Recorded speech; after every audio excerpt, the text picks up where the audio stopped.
మితాన్ని పాటించటం అనేది ఆధ్యాత్మికతకు అత్యంత అవసరమైన మరొక ముఖ్య విషయం. ఈ పదానికి చాలా విస్తారమైన అర్థం ఉంది.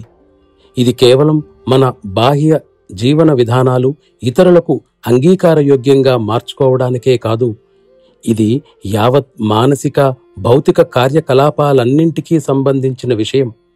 నా పూజ్య గురుదేవుల అభిప్రాయం ప్రకారం ఒక వ్యక్తి ఎంతటి గొప్ప సిద్ధులు పొందినప్పటికీ ఏ విషయంలోనైనా మితాన్ని పాటించినట్లయితే అతడు ఆధ్యాత్మికతలో ఇంకా ప్రవేశించలేదనే చెప్పాలి. మితంగా ఉండడమంటే నిజమైన అర్థం మన అశాంతితో కూడిన ప్రవృత్తులన్నీ చాలా వరకు సమసిపోయిన క్షేత్రంలోకి ప్రవేశించినట్లే. సృష్టి ప్రారంభించటం కోసం మూలం నుండి ప్రకృతిలోని శక్తి కిందకు ప్రవహించినప్పుడు సంభవించిన కుదుపుల వలన క్షేత్రాలలో గ్రంథులు ఏర్పడ్డాయి. అవి శక్తి కేంద్రాలుగా మారాయి. మనం ఈ ప్రవాహాలకు ఎదురీదినప్పుడు ఈ గ్రంథులు మన ధ్యానశక్తి వలన వికసించి మన పురోగమనాన్ని మరింత సుగమం చేస్తాయి. దీనివలన మనం తేలికగా ఇబ్బంది లేకుండా ముందుకు పోగలుగుతాం. ఇంకా ముందుకు పోతే మనం చాలా స్వచ్ఛమైన శుద్ధమైన క్షేత్రంలో ప్రవేశిస్తాం. అక్కడ గ్రంథుల ప్రభావం చాలా తక్కువగా ఉంటుంది.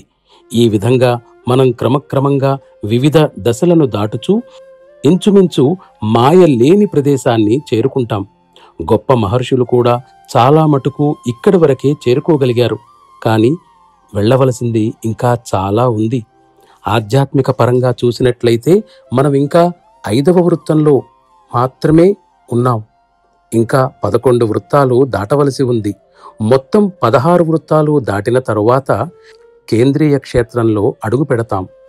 ఇప్పటి వరకు ఇది సజీవులై అంటే స్థూల శరీరంతో ఉన్నవారికి సాధ్యపడేది కాదు.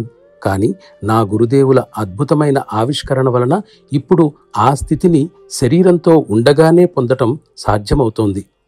ఎవరైనా దీనికోసం శ్రమించినప్పుడు లేదా నిజమైన సమర్థత గల గురువు దొరికినప్పుడు ఆయన ప్రసారం చేసే ప్రాణాహుతి అనే ఆధ్యాత్మిక శక్తి ప్రసరణ ద్వారా ఈ స్థితిని కనీసం ఒక్క క్షణమైనా అనుభూతి చెందవచ్చు.